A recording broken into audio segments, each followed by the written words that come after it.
Perkenalkan, nama saya Nabila Resya Calista, NIM saya 31125111215. Saya berasal dari kelas 25 MN7 dan saya berasal dari kelompok 3.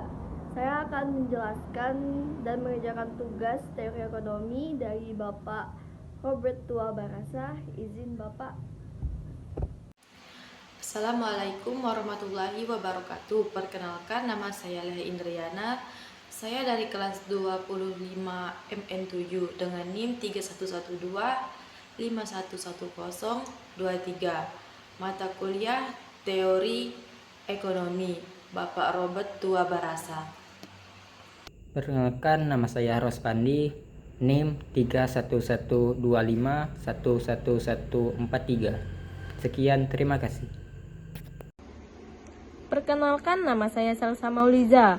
NIM saya 31125111231. Saya dari kelas 25 MN7. Tahu orang ini cuy? Enggak, sini gue kenalin. Namanya Ade Hidayat cuy. Mahasiswa kampus biru kita, NIM-nya 31125111059. Dia akan menjelaskan salah satu materi teori ekonomi. Dan tahu nggak sih cuy, nama dosen pengampunya siapa? Ya, Bapak Robert Tua Barasa, MM. Baiklah, saya akan menjelaskan tentang pengertian dari teori konsumsi. Teori konsumsi adalah teori yang menjadi dasar berbagai macam cakupan dari ilmu ekonomi. Nah, dalam prakteknya, teori konsumsi adalah bagaimana cara kita mengetahui perilaku konsumsi dari individu dalam perekonomian dan juga menggambarkan dasar bagaimana perilaku dan pola pikir seorang individu dalam melakukan kegiatan konsumsi. Baiklah, lanjut kita ke jenis-jenis dari teori konsumsi. Yang pertama itu kegiatan konsumsi rumah tangga. Pastinya kegiatan konsumsi rumah tangga dengan rumah tangga lainnya pastinya berbeda kan.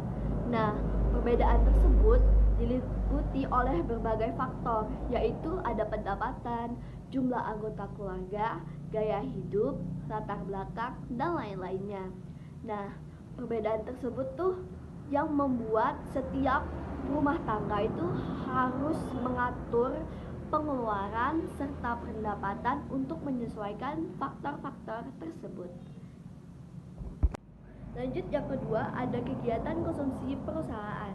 Sebagai unit yang melakukan proses menghasilkan barang ataupun jasa, perusahaan juga melakukan kegiatan konsumsi untuk menjalankan usahanya. Dengan demikian, perusahaan dapat bertindak sebagai produsen serta konsumen. Lanjut, yang ketiga adalah kegiatan konsumsi negara.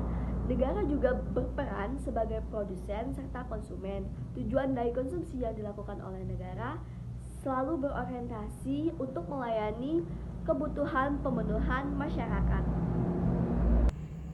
Teori konsumsi adalah konsep dalam ilmu ekonomi yang menjelaskan pola perilaku masyarakat dalam membelanjakan pendapatannya untuk barang atau jasa.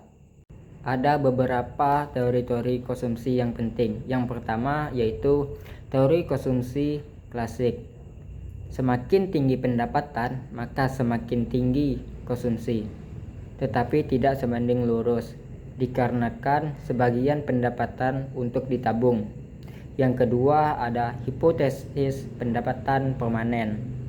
Konsumsi ditentukan oleh pendapatan permanen, bukan pendapatan saat ini. Yang ketiga ada hipotesis siklus hidup. Konsumsi ditentukan oleh pendapatan sepanjang hidupnya. Yang terakhir ada teori konsumsi relatif. Konsumsi seseorang dipengaruhi oleh lingkungan, sosial, dan juga standar konsumsi masyarakat. Fungsi-fungsi teori konsumsi menurut Tim Jackson. Yang pertama, pemenuhan kebutuhan dasar. Yang kedua, kesejahteraan atau kebahagiaan. Yang ketiga, daya tarik atau afeksi. Yang keempat, identitas. Yang kelima, kepentingan sosial. Dan yang keenam, kebiasaan. Berikut ada beberapa faktor yang mempengaruhi konsumsi. Yang pertama ada selera, yang kedua ada faktor sosial ekonomi, yang ketiga ada kekayaan, keempat ada keuntungan kapital, kelima tingkat bunga, dan yang keenam ada tingkat harga. Ada beberapa prinsip dalam konsumsi. Yang pertama ada goods, yang dikonsumsi memiliki sifat semakin banyak maka akan semakin besar manfaatnya. Yang kedua ada utilitas atau utility, adalah manfaat yang diperoleh seseorang karena ia mengkonsumsi barang. Yang ketiga ada seorang konsumen mengkonsumsi suatu barang akan memperoleh utilitas atau manfaat yang besar. Yang keempat ada transitivity dan rasionalitas, yaitu konsumen dapat menentukan ranking dan ordering atau pilihannya.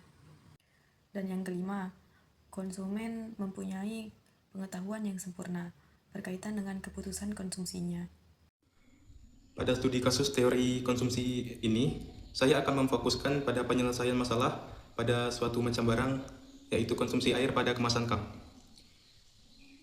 Nah, dari tabel, kita dapat mengetahui pada konsumsi air mineral ke-1, total utilitas atau total kepuasan ini mencapai angka 40, teman-teman.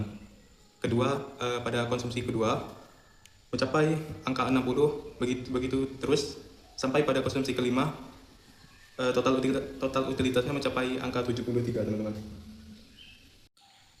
Sehingga dari tabel atau kasus di atas, kita dimintai mencari nilai utilitas marginal dan menentukan pada konsumsi gelas keberapa utilitas yang dapat mencapai nilai maksimum. Pada contoh studi kasus teori konsumsi ini sangat dipengaruhi oleh law of diminishing marginal utility, di mana pertambahan kepuasan akan semakin berkurang apabila seorang terus menambah konsumsi barang atau jasa secara konstan.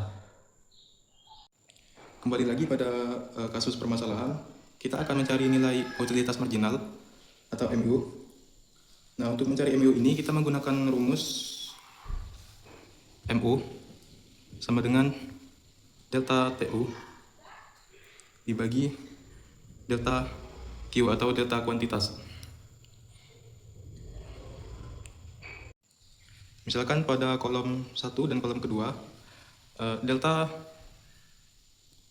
TU-nya atau selisihnya adalah 4 dengan 0 ada selisihnya 40, dan 1 dengan 0 selisihnya adalah 1. Maka tinggal kita bagikan, hasilnya akan 40. Begitu pula seterusnya hingga kita dapat hasil sebagai berikut. 40, 20.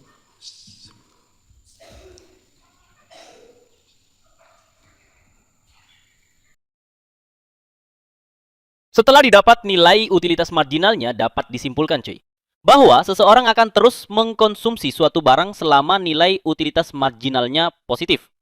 Artinya, dia akan tetap merasa puas selama nilai utilitas marginalnya positif. Selanjutnya, didapat bahwa utilitas maksimum didapat pada konsumsi gelas keempat. Jadi sebenarnya cuy, tanpa kita melihat nilai utilitas marginal, kita dapat mengetahui utilitas atau kepuasan terbesar terdapat pada konsumsi gelas keempat. Karena pada studi permasalahan ini, konsumsi yang ditunjukkan cuma satu jenis barang. Berbeda lagi jika konsumsinya 2 barang atau lebih.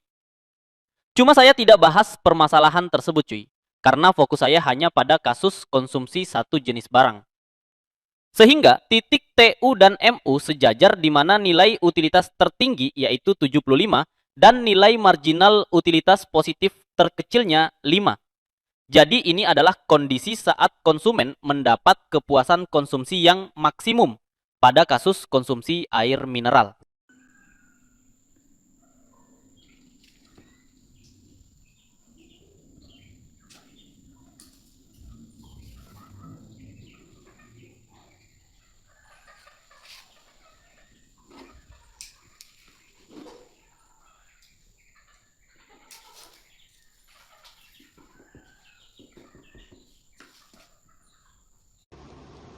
Kesimpulan, teori konsumsi merupakan teori yang menjadi dasar bermacam dalam kajian ilmu ekonomi.